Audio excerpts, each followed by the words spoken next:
Mesdames et messieurs, ravis de vous retrouver pour ce JT Week-end. Tout de suite, voici les titres qui vous seront développés dans ce journal. Et atelier sur la coopération trilatérale en Afrique s'est tenu au Sheraton Hotel. Jean-Pierre Bemba est officiellement candidat à la présidentielle en République démocratique du Congo. Bonjour et merci de nous accueillir chez vous. Un forum sur la coopération trilatérale entre la Chine, les États-Unis et l'Afrique s'est ouvert hier au Sheraton Hotel. Ce forum a regroupé une pléiade d'experts américains et chinois sur les questions liées aux relations internationales, la géopolitique, l'économie et le développement. Ce forum, qui va durer 2 jours, a été organisé par le Centre Carter en étroite collaboration avec l'Institut chinois des relations internationales contemporaines et la fondation One World Future. Objectif, ouvrir les discussions sur les moyens de renforcer la collaboration entre l'Afrique, les États-Unis et la Chine dans le développement de l'Afrique. Rappelons que ce forum témoigne du rôle de stabilisateur de Djibouti, terre d'échange et de rencontres dans cette partie du monde, embourbée par des conflits interminables. Ce forum conjoint de l'Institut chinois des relations internationales contemporaines et Carter Center se concentre sur la communication et la coopération entre la Chine, les États-Unis et l'Afrique dans l'économie, la sécurité, la gouvernance, le développement et l'avenir d'eux. Monsieur Larry Sampler, le représentant de la fondation One Future, a dans son allocution félicité le gouvernement djiboutien pour la croissance que connaît Djibouti ces dernières années et les opportunités économiques qui s'offrent de plus en plus au pays. Et quant au vice-président de la du centre, donc, s'est félicité de prendre part à ce forum qui est d'une importance capitale, a-t-il dit. Le Carter Center de la fondation Carter est une organisation à but non lucratif fondée, a-t-il dit, en 1982 par le lauréat du prix Nobel de la paix et ancien président américain Jimmy Carter et l'ancienne première dame Rosalind Carter. Prenons la parole à son tour. Le ministre de l'économie et des finances, M. Ilyas Moussa-Douali, a indiqué que ce forum qui s'est ouvert dans notre pays est important. Il faut le rappeler, a-t-il dit, que le choix de Djibouti n'est pas anodin, mais découle normalement du fait que ce pays entretient d'excellentes relations avec les États-Unis et la Chine. Le ministre a également rappelé que Djibouti est un des rares pays au monde où les États-Unis et la Chine ont chacun une base militaire pour lutter contre le terrorisme et la piraterie, mais aussi de renforcer la démocratie en favorisant une participation plus large des citoyens, l'éducation sanitaire pour l'éradication et l'élimination des maladies, la résolution des conflits et la promotion de la collaboration pour le développement global, pour le bien-être de l'humanité. Et notre équipe sur place a pu recueillir quelques réactions des participants. En voici une. C'est une initiative extrêmement importante pour la République de Djibouti qui a été choisie comme premier centre de dialogue entre les États-Unis et la Chine dans leur coopération avec l'Afrique. Et Djibouti cité comme exemple de lieu où les deux superpuissances sont disponibles pour discuter. Et pour nous, pour la République de Djibouti, pour le président, c'est une reconnaissance du rôle de Djibouti dans l'ordre mondial qui est en train de se réorganiser, de se renouveler. Nous sommes d'autant plus heureux aujourd'hui que ce sont des grands centres, des think tanks qui sont aujourd'hui ensemble pour discuter. Un, c'est le Carter Center qui porte le nom d'un président américain, Jimmy Carter. Et l'autre groupe important, c'est ce qu'on appelle le CICIR, hein, le centre d'institut chinois des affaires internationales ou en tout cas contemporaines. Et c'est le principal et le plus important centre de think tank du gouvernement chinois.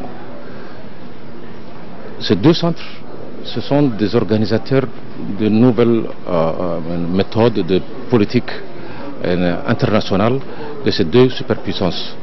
Ensuite, il y a l'autre organisation qui est également importante, c'est One Earth Future, qui est également un autre centre de think tank sur la question de la sécurité, de la stabilité et de la gouvernance sur dans le monde entier.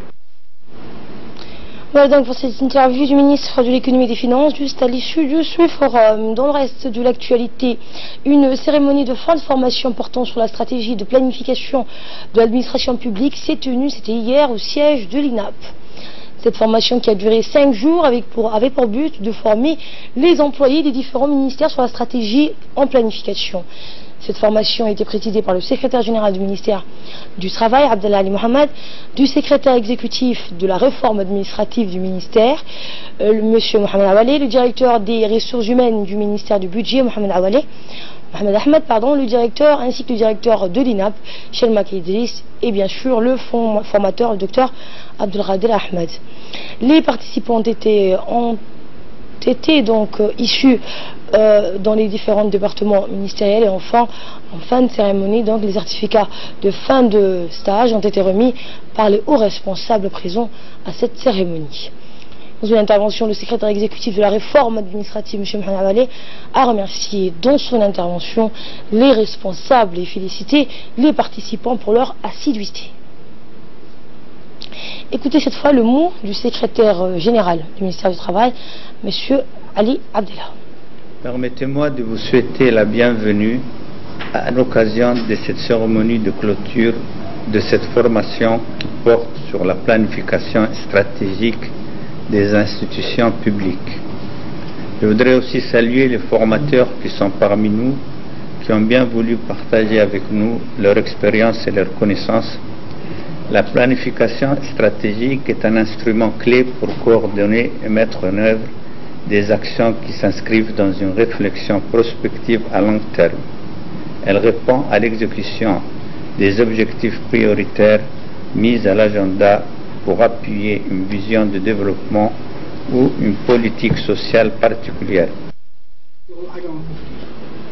Autre cérémonie de clôture de fin de stage s'agissant cette fois dans le domaine de la santé, ainsi que quelques dizaines d'étudiants de 3e année de médecine ont clôturé hier leur stage d'été en 5 semaines à l'hôpital Chakib.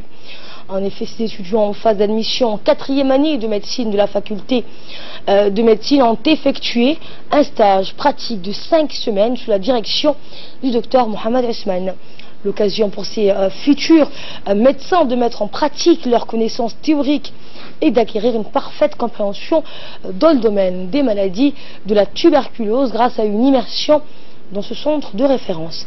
Ces étudiants ont eu l'opportunité de côtoyer et de suivre des spécialistes de la pneumologie et des paramédicaux expérimentés qui les ont accompagnés. Notre stage consistait à assister le médecin ainsi que les infirmiers et apprendre les gestes comme la ponction, faire des ponctions de tuberculose, de pleurésie, de pneumothorax, ponction d'acide parfois. C'était un stage vraiment très agréable.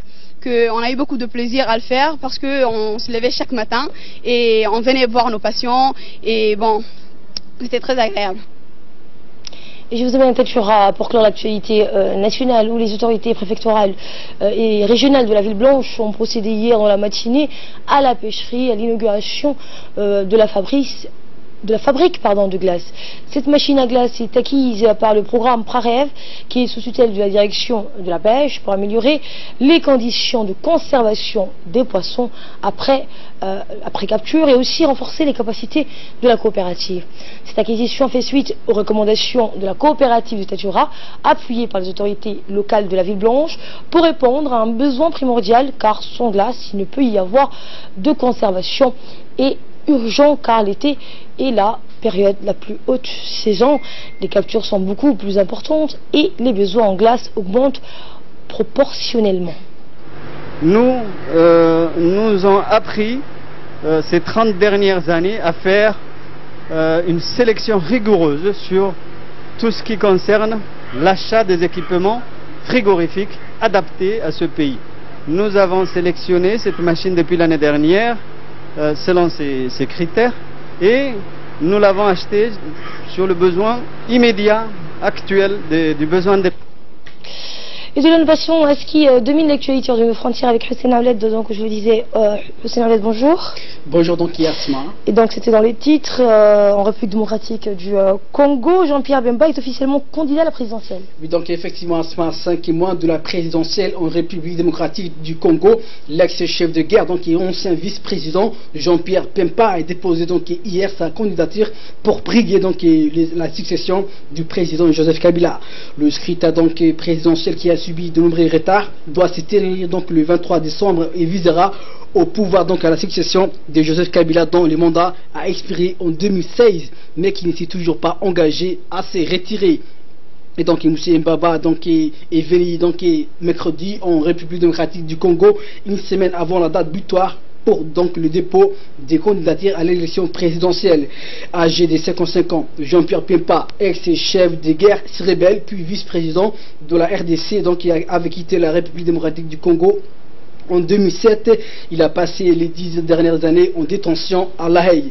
La Cour pénale internationale l'a condamné en juin 2016 à 18 ans de réclusion donc pour des crimes commis en République centrafricaine en 2002 et 2003, mais il a finalement été acquitté en appel le 8 juin dernier.